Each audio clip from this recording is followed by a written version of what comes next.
All right, I'm back. Okay, so I pulled up a first question here for us to look at from the chapter 2 review exercises. This is a classic exam question you see in this part of the course. So they give you some sort of a graph like the one on the left. The graph is not continuous, as you can see. There's a jump from this point at 1 down here to -2. There's yet another jump from -1 to 0. This is a hole here at 1, and it's removable because this dot right here could go up and fill that in. And we actually don't know, what's happening here to the right. Like, we don't know if it goes out forever. Same thing with there, like you can't assume that either, but the questions don't really ask you about that. They just ask you for a couple of things here. So we should actually start with C. Start with C first. So the limit as x approaches 0 from the right. So from the right means you're tracing along the curve here like this. Mhm. And you're looking for the y value. The limit is always the y value. So the y value there is 0, even though it doesn't exist. It's just, what are you approaching? Where is it going eventually? Yeah, so what is it going towards? And then the limit as x approaches 0 from the left. Okay, so from the left now means I'm going from this direction. Okay, -1. -1. Okay, so if it asked for the limit as x approaches 0, f of x, you would need to do the previous two steps, either written or just somehow you need to know that they're different, and then you would say that it does not exist.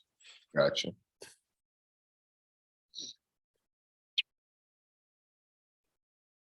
Okay. So that is now implied in letter A. So actually, just because of the way I've done this, let me grab this and we'll just refresh here. So what's the limit as x approaches -1, f of x? This is it's really two limits. It's the limit as x approaches -1 from the left, the limit as x approaches -1 from the right. So sometimes this is confusing for students. So I even recommend like drawing a line through -1 so they know where they're supposed to be looking. Sure. And so you got from the left. Gonna approach 1. Yeah, approaches And 1. And from the right is gonna be -2. Yes. So this again does not exist. Beautiful. Okay, and let's see what's the next one that it asks for. Yeah, that's what I was thinking. Okay, so the next one it asks for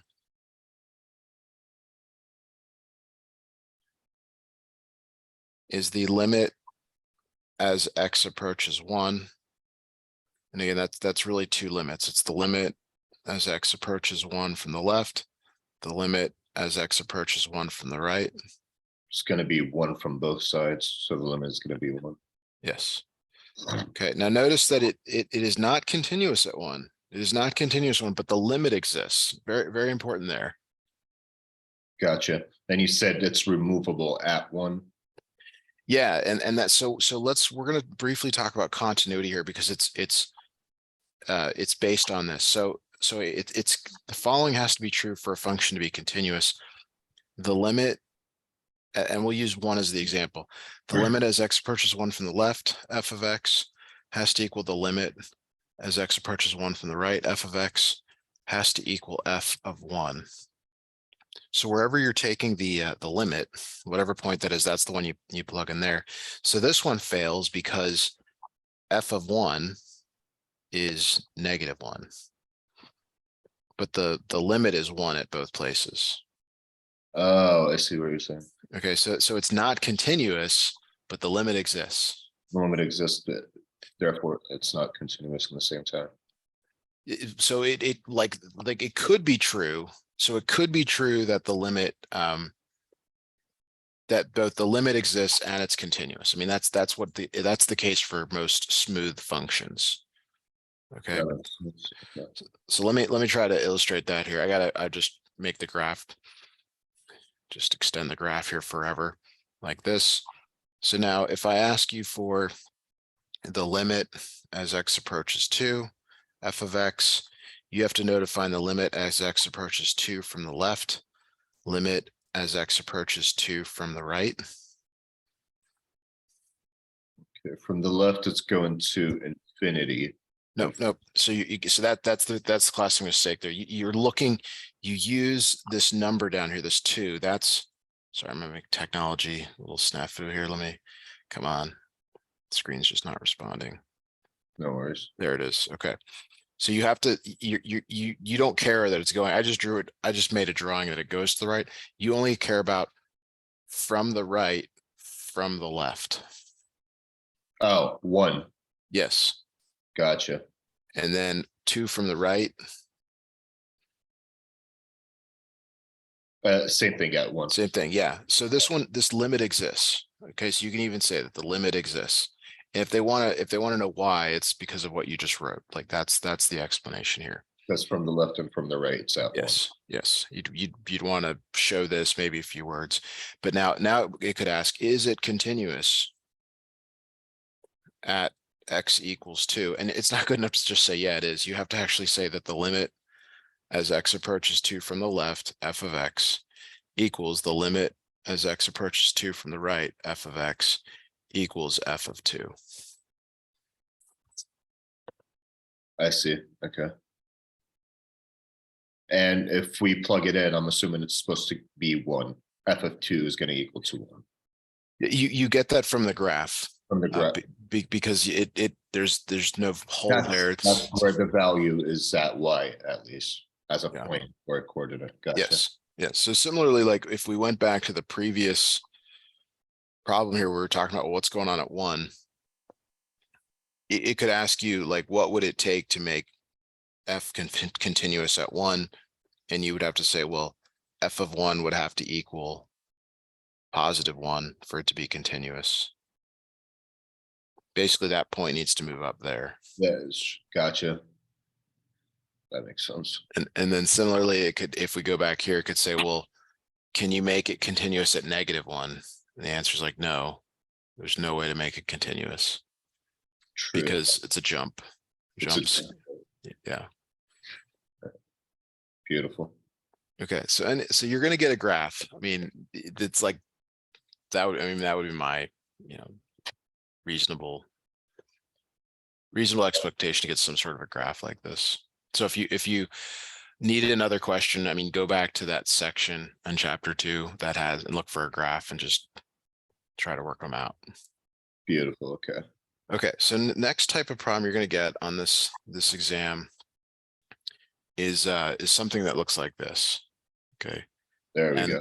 And the first thing you always just try to substitute or evaluate at the limit value. Okay. And even if, like, in this case, like, you can probably see right away that the bottom becomes 0, but don't always assume that it does. You may get a problem where it does work out. This one does not. It's let's see here. This one ends up being 0/0. You'll learn later on that this is called indeterminate form, but for now you're just supposed to be like, yeah, that doesn't work. So since that didn't work, you need to factor. Generally, that's generally the guidance here. So the numerator factors, and you do have to write this x minus 2 stuff. Now, as a hint, it's most likely going to cancel with the bottom. So the x minus 2 is supposed to be a factor from the top and the bottom. Most likely, and so that could help here. And it does. Like in this one, this is a prerequisite skill. I mean, if you have questions, I can answer those, but yeah, sorry, just not to interrupt, but can you remind me how to factor again with the leading coefficient? Yeah, so there's 2 approaches. There's the guess and check approach, which is what I used. Okay. But the general approach is to take this 2 and multiply by the -2. Okay. And then you try to find 2 factors that multiply to -4 but add up to -3. Okay. So sometimes you just write them all to get them if you need to. So the factors that work to add up to -3 are these middle ones. Okay. And then you break apart -3x into these two factors. So it becomes -4x plus 1x minus 2. And then you use factor by grouping for these next ones. So in the first two terms, there's a 2x that goes into both. Right. So that becomes x minus 2. And then you immediately write that over here, x minus 2, whatever's inside parentheses. And then Right. what you hope for is that you can put a number in front that when you multiply in to x minus 2 on the right here, you get back to x minus 2. It does end up being +1. It's usually best to look at the number to like figure out like, what do I multiply the number by to get back to that number? And then it's called factor by grouping, but you're double factoring because this x minus 2 is in both terms. And then you write the other ones next to Right, it. that's fine. Gotcha. So that's option 1 Okay. for this. It's excessive for this problem, but the other option here, 2x squared minus 3x minus 2, it's more of a guess and check approach. And Mhm. it works when the a not equal to 1 here only has 2 possible coefficients, like because there's only 2 numbers that multiply to give you 2x and x. Right. But if it was like 6x, then it could be 3x and 2x or 6x and 1x. Okay. And the guess and check takes a little longer. So then you're literally checking like, oh, is it -2 + 1, or is it -2 + 1, like that? Gotcha. That's And one of probably easier. yeah, because they're not emphasizing factoring in this part of the course. You're Right. beyond that. So so keep that in mind. But you should get this. You should get the same answer, regardless of how you do it. And then you come back. Very important that you write the limit again. You Oh, tend yeah, to work. we keep writing the limit until I get the actual answer, correct? Yes. That's a formality of this. So then you always go back to like step 1, which is to evaluate at the limit. Gotcha. So it's 2 times 2 + 1, which is 5. Fair enough. All right, easy enough. So like I mentioned, sometimes does the book give you the answers to all of these, or just the odds or the evens? Do you know? I'm not gonna lie, the way I used to study throughout the material is just like through the ASU portal, and I didn't really open the book. It was just whatever videos they provided on the portal from Okay. the ASU instructors and whatnot. Okay, let me take a quick look. Yeah. They do have some I'm solutions. pretty sure they usually do for the odds. Okay. So I'll try to do more evens, just keeping that in mind. So this Okay. is an example of a problem where when you try the number, and you really are looking at the bottom more than anything, the bottom is not 0. Yeah, so it's just direct substitution at this point. Yes, and you may get one on the test like that. That's not too bad. Beautiful. Okay. Yeah, Let's because I was see. gonna say, how would you factor the numerator? Well, yeah, you have a problem. Yeah. So it's Beautiful.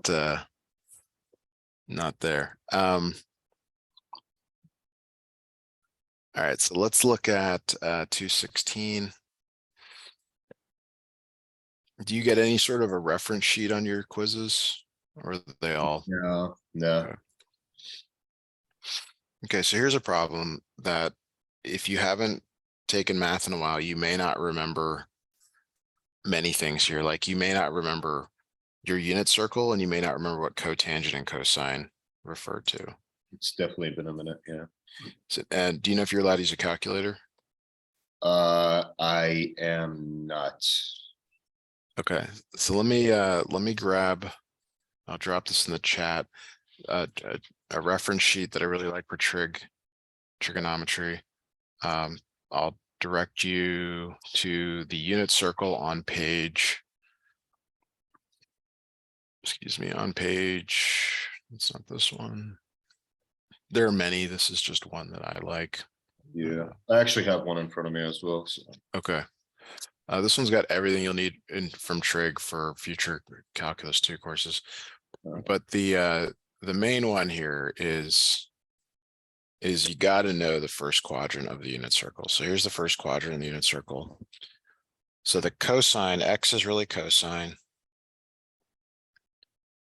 And y is really the sine value.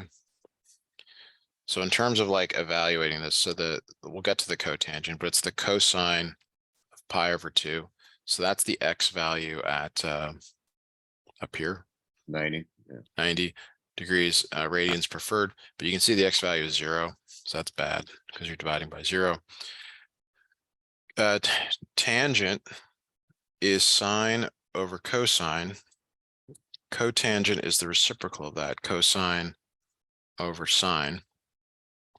So if you depending on how comfortable you are, but you can write cosine pi over 2 over sine pi over 2, and that ends up being 0 over 1, which ends up being 0 in the numerator. So this one's all bad. You get zeros over zeros Right. like this. It's like, well, what do you do? Well, you have to remember, just like with factoring, you have to remember some of these properties, and I've kind of already laid them out here for you. Cotangent is really cosine x over sine x over cosine x. So you can multiply the top and bottom by the reciprocal. What that does is you'll see the the cancellation. You'll see cosine cancels there. On the bottom here, this cancels, and the result here of all this, the net of everything here is 1 over sine. 1 over sine x.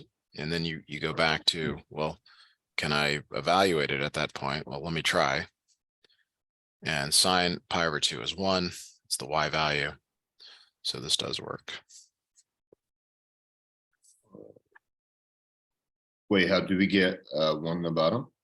Sine of pi over 2 is the y value at 90 degrees Oh, gotcha. on the unit circle. Gotcha. Yeah. Perfect. Now they depending on the instructor, I mean, they can sometimes choose the nice points on the unit circle, the ones that are 90 degrees apart. But like most things, if it's prerequisite material, you're supposed to know all of it. For sure. Is that fair? I mean, that's, they can't really answer that, but it is necessary to do these problems. For sure. No worries. All right. That's not too bad as long as I have the reference to with me. Should be fine. Yes. All right. Yeah. So here's this is unfortunately, I can't just do. There's like a little piece in all of these that you need to know. So a new problem here. Again, you just try plugging the number in. So in the numerator, so on the bottom is going to be 0. Yeah, and in the top, It's not different square. It's not. Okay. It's not 0 though. This is where it's like sort of. This is where it's sort of awkward. It's like, well, what do I do now? Because in the previous problems, I'll just point this out. When we did do something, we actually had 0 over 0, and that told us there was a cancellation. Similarly, in this cotangent problem, it ended up being 0 over 0 over cosine. This one is not. It's 50 over 0. Actually, can you pause for a second, please? Yes. Sorry. Yep. Be right back.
All right, beautiful. Sorry about that.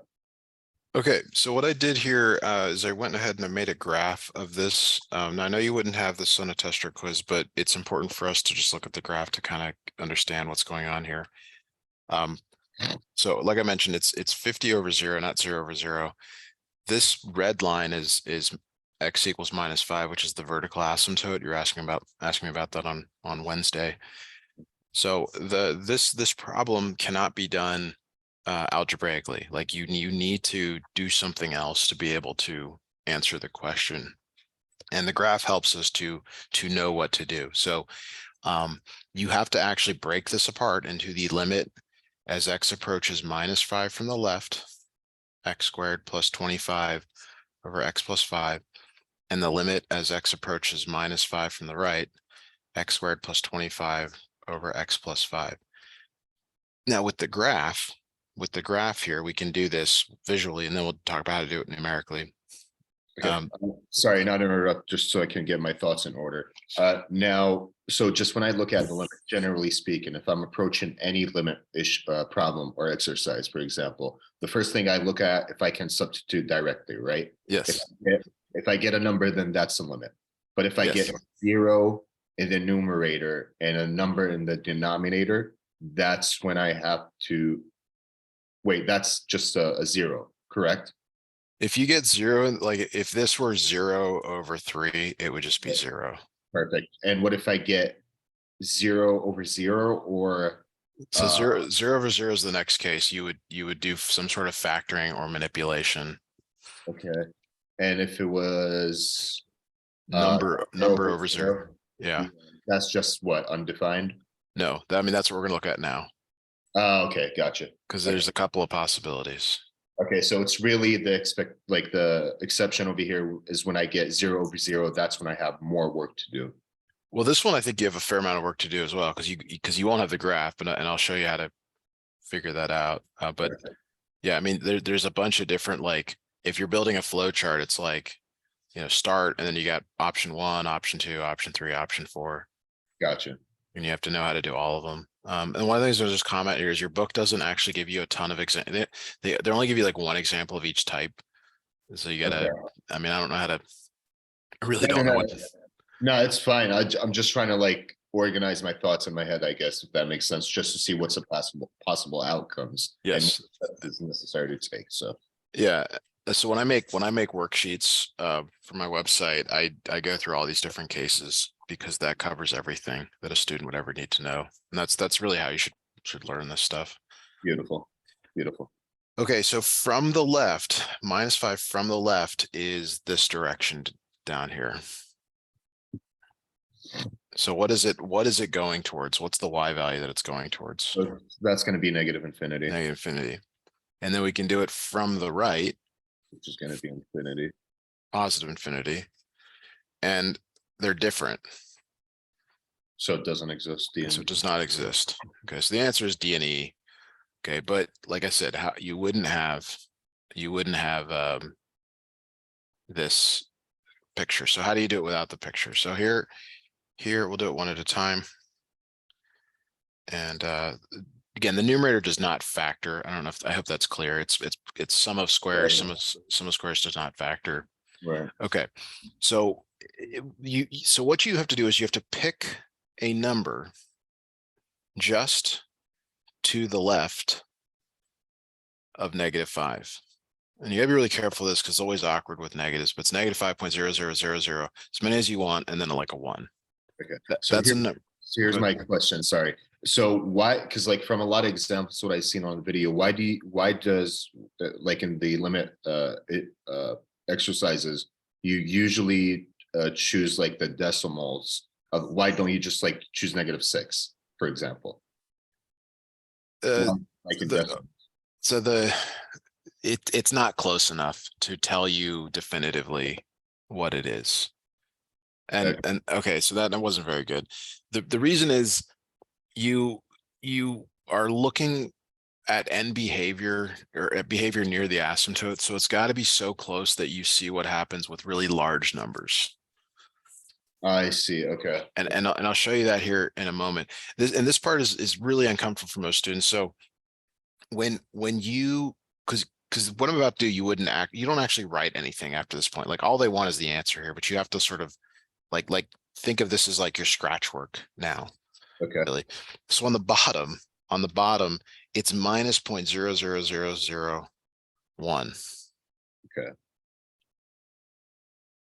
And in the top, it's like 50. Well, what is that exactly? The top, when you put this number Uh, into the numerator, it's about 50. gotcha. Point whatever. Okay. Now what this really is, it's a number over a really small negative number. Okay. And so that means it's negative infinity. Gotcha. But you have to be able to manipulate the numbers to be able to tell me that, which is consistent with the graph. Right. But like you said, so if you put -6 in, you would get 61 over -1. Would you know that that goes to negative infinity? No, that makes sense. That's why you got to do it this way. That makes sense. So then you similarly, so this goes to negative infinity. So then you similarly do it from the other side. And again, it's really awkward when it's negatives because you choose a number just a little bit to the right.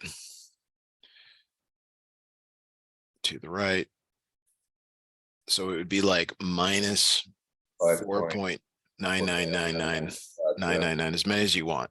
Okay. So as close as to the asymptote without touching it, basically. Yes.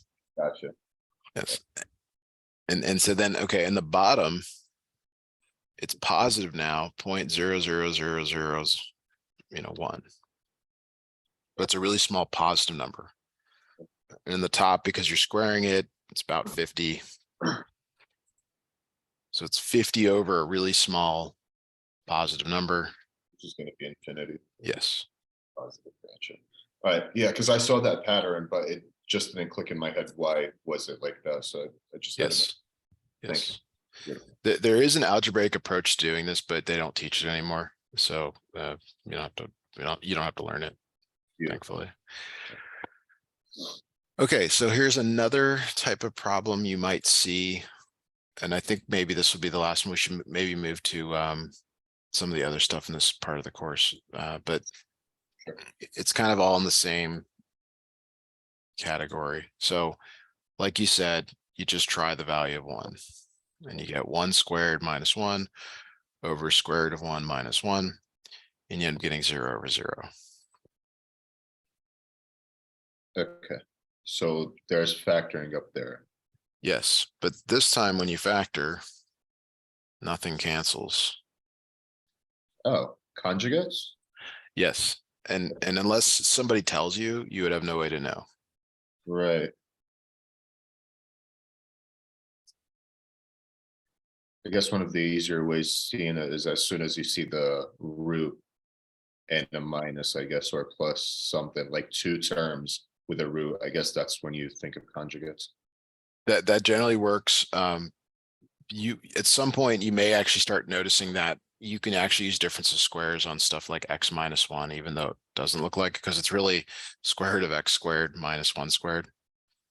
Oh, But that's, that you just, your perception changes the more math you do. And this sure. Yeah. now on the bottom you do FOIL.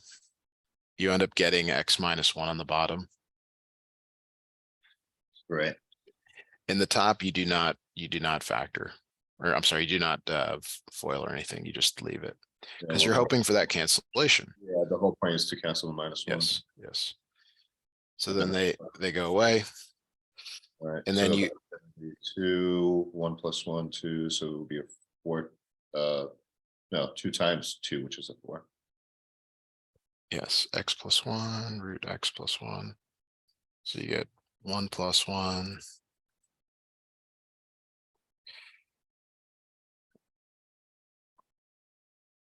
Yeah. Gotcha. All right. Beautiful.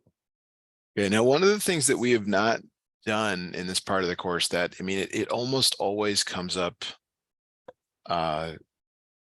Oh, there it is. Okay, finally found it. Is the definition of the derivative. Now I'm going out of order.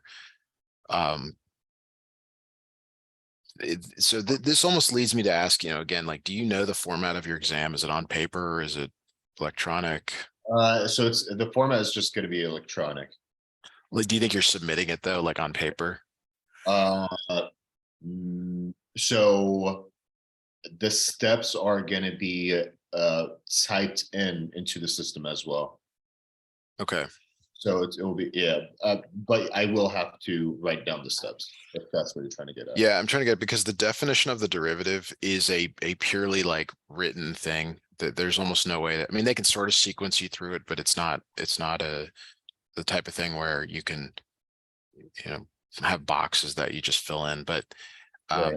so this is the limit as h goes to 0, f of x plus h minus f of x all over h. Oh, I remember this one. Yeah. Okay. And unfortunately, like this one's a lot of writing. So normally they give you f of x. In this problem, you have to determine that f of x is 8x plus 16. Okay. 8x plus 16. That's f of x. Oh, you know what? I'm sorry. I'm Isn't it 24? the limit is I'm thinking of something else. Maybe they don't do that until 3.1. Yeah, I'm sorry. This is completely wrong. Okay. Sorry, you don't see that yet. That's coming up. Okay. Okay. That's good. One less thing to think about. All right, so let's go. I want to do 226 and 227, and then I really hope you don't have to use the squeeze theorem because it's very, very confusing initially. But these are definitely on this part of the course. So it says determine the value of c such that the following functions remain continuous. Okay, so continuous.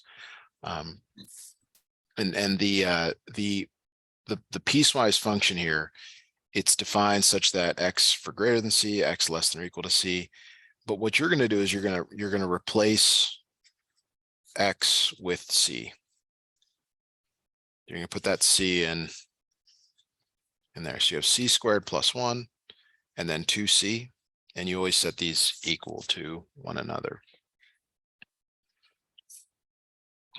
Wait. Because So we replace the variables and then we set them equal. set them equal. So I can show you graphically what's going on here if you would like. Yeah. Okay, so let me do that.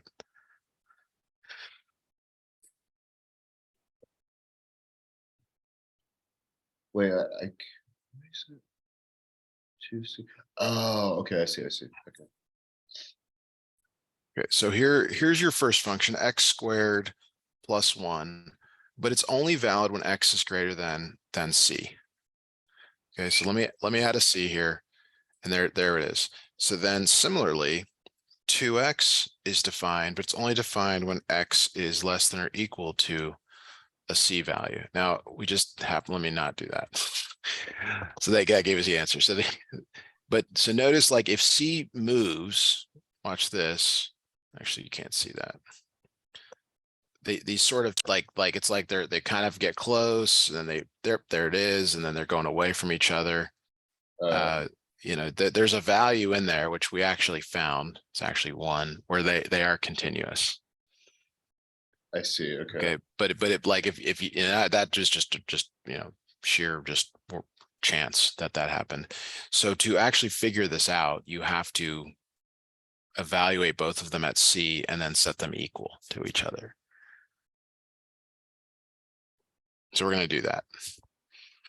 Is that okay, or do you want more explanation on this? I think I do get the idea, but just to make sure that I do, basically out of this piecewise function, what are we trying to get at as basically is just to make sure that actually I'm not sure, to be honest. This one's a little odd because normally they put the C inside the, like they give you the number. So the more, let me see if I can do it differently. Yeah, the idea is that you don't know C, which is a little bit unusual in these Like the problems. value of C? The value of C, you don't know C at Okay, this point. And I'm just choosing one so that we can give you, but like, so if I change C to 3, do you see how the graph got further apart? 4, it's gotcha. further apart. And if I Right. go the other direction, it's really far apart, Yeah, but you can actually see it's kind of converging here. yeah, it depends like how big or small it's gonna be, obviously. Yeah. We're in And the so, proper number line, yeah. so we're this jump between them, the jump is getting smaller and we're trying to figure out that value. Gotcha, gotcha. Okay, so let's go back to the other one and we'll show how to actually find it. So like I said, you plug that number in for X. It's usually a number. Like I said, C is usually like in the equation, Yeah. but it's not in this case. So you set them equal and you solve. So you move the C over. How would the question would be written initially? Like what, it would say find the limit to the piecewise function, or? It would just say to determine the value of C such that the function is continuous. Okay. And I guess yeah, you said you don't have the book. I should probably do a little better job here doing that. Here, I mean, these are the instructions. Gotcha. Okay. So this is a perfect square trinomial. C minus 1 squared equals 0. And the only value is when C equals 1, which we found graphically as well. Right. And how would you do that algebraically? I'm trying to figure out, do you just square both sides of the equation, right? No, you're just solving this. So you move the 2C over, and then you're factoring. Oh, okay, that But it ends up being a perfect square trinomial. okay, that makes sense. Okay. Okay, now the 227 will be more clear than this one because this is the more classic type of problem.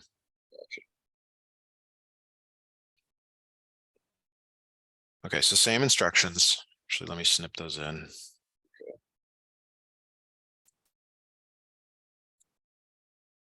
And in this case, we're just going to have to replace the C in the bottom with an X, correct? The number always goes in for X. Whatever's on the right goes in for X. Okay, gotcha. So it becomes the square root of -1 + 1 equals -1 squared plus C. Gotcha. So this is square root of 0. Right? Say that again. We solve for C. Yes, solve for C. Okay. So C ends up equaling -1. -1. Now, if we go back to the calculator here, the graphing calculator, and we actually like, so the first one was, and I would encourage you to do this as part of your studies to graph a lot of stuff, especially as a reminder. Okay, so now if we go X greater than -1, X less than or equal to -1, and we add a C. Do you see how they are disconnected? Right. So as soon as I make C the -1, oops, what did I do wrong here? Oh, sorry, there it is. Sorry, so let's say C is 2. These are not continuous. Right. But as soon as I make that C the -1, they are continuous. I see. Okay. So pretty much what it's saying at -1, that's where it meets the two piecewise functions. Yes. So now that we have the right value of C, we can use our limiting process to prove continuity. And we should do that next. Even though visually we can see that. Okay. Okay, so what does Matthew mean by that? Well, we know that C is -1. We just proved that. We need to prove that the limit as X approaches -1 from the left, f of X equals the limit as X approaches -1 from the right, f of X equals f of -1. Hmm. So which one do we use when it's from the left? From the left. From the left when Yeah. X is like less, so it's gonna be the bottom one. The bottom one. So we're essentially doing limit x approaches -1 from the left of x squared minus 1. And you can put the number in. -1 squared minus 1 is 0. Gotcha.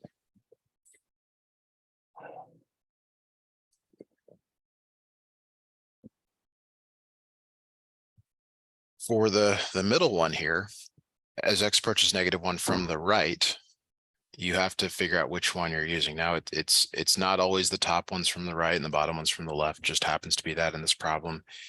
So from the right, you're using this top piece, limit x approaches -1 from the right, square root of x plus 1. Like we've talked about, first thing you do is always just try plugging the number in. So it's the Yeah. square root of -1 plus 1, which is 0. So we're good now. Like we're really in good shape because these two numbers are the same. Right. And then you've got to go find f of -1. That's a prerequisite skill, being able to evaluate the piecewise function at the right one. Yeah, since it's equal, right? So it's -1 squared. Well, it's x squared minus 1, -1 squared minus 1, 1 minus 1 is 0. So we have proved continuity. Gotcha. And in order algebraically for it to be a continuity, the limit has to exist, obviously, from both sides, plus the f of whatever the constant is supposed to be equal to the limit. Yes. Gotcha. So those three conditions. So you could similarly do the same for 227. Now that we found the value, I'm sorry, 228. Now that we found the value of C, you could do the limit from the left, limit from the right, and the functional output, and you'll see that it's the same. The graph though is really kind of like superior to all that, but you can't submit a graph for your answer. But it is visually way better to understand. At least to understand it visually. Yeah. Yeah. Yeah. Beautiful. Okay, so we should do an intermediate value theorem problem. They only give you one. Average velocity problem. Okay. Okay, so 230.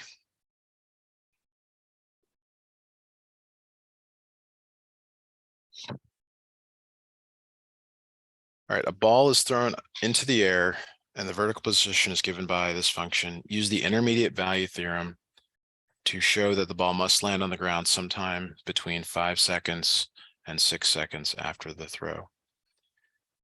So the intermediate value theorem says that, let's just say you're driving your car 30 miles per hour and later you're driving your car at 40 miles per hour. Did you at some point go 35 miles per hour? Yep. Yes, you had to. Like you can't jump from one to the other. But most of the time it's used to show that there's a 0. So what we're looking for is when you evaluate x of 5 and then you evaluate x of 6, one will be positive and one will be negative. And that will show you that it must have gone through 0 in that time. So you literally just evaluate at the endpoints.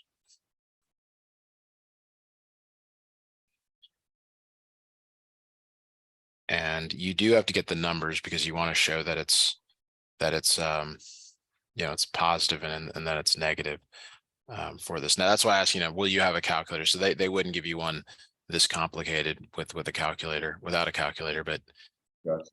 maybe they'll throw in one on this. Let me just get the numbers real quick. X equals 5. So we got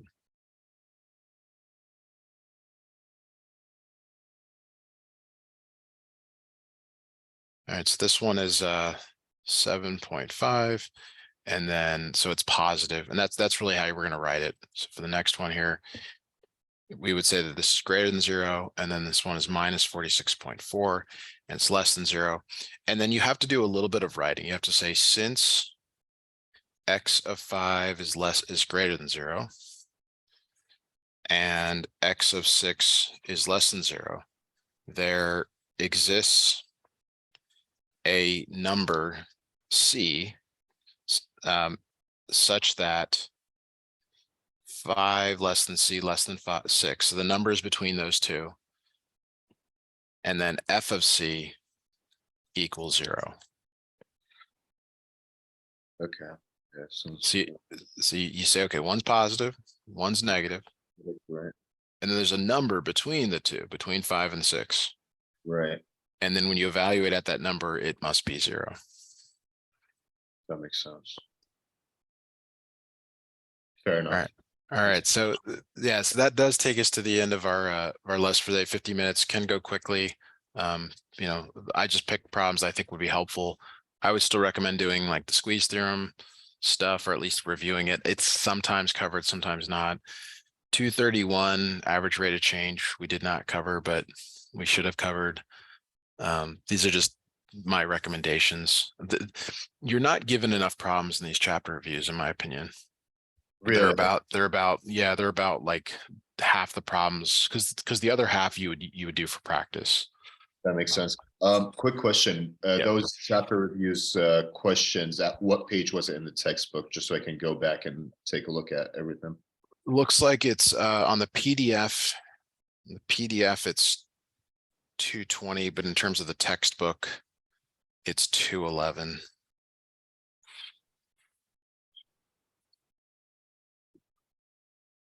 All right, beautiful. I really appreciate it, man. That was Yeah. like, Yeah, thanks for letting me help you today. I'll send you the notes here shortly, and you know, that screen recording will be available, you know, probably later today. But yeah, that's it. Just let me know when you're ready to schedule again, and we'll keep going. I'm actually ready to book it right now. So if you can, I'm not sure if it's open at 9 o'clock on Wednesday, but yeah, I'm down for that. Okay, let me give